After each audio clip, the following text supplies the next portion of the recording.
Hello everyone, this is Pastor Jeff, and for today's devotion I'd like to read from Hebrews 5:12.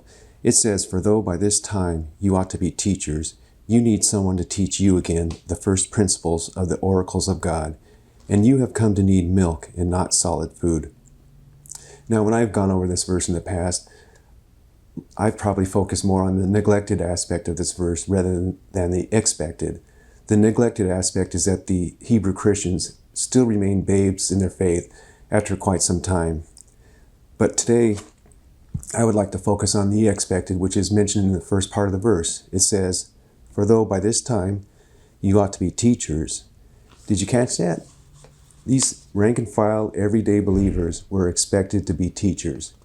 Now, if you're like me, you've probably always thought that teachers were the select few with the gifts. But if we dig a little bit deeper into Scripture, we can see that being able to teach is a general expectation, just like evangelism.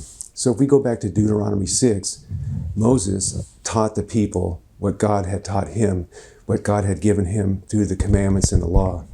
And Moses charged the people to, in turn, teach their children. Why? Because the next generation had to be taught the ways of God.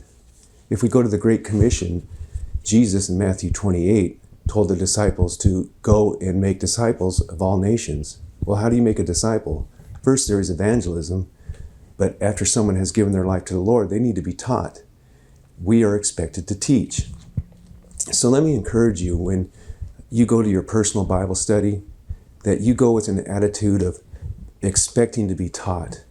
And when you're taught something, make a note of it so you can teach it to others. Likewise, when you come to church, come with the expectation that the Lord is going to teach you.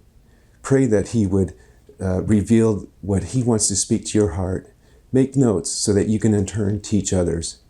I think if we expect to be taught, we in turn can teach others and pass on what the Lord is doing in our lives. May God bless you guys today.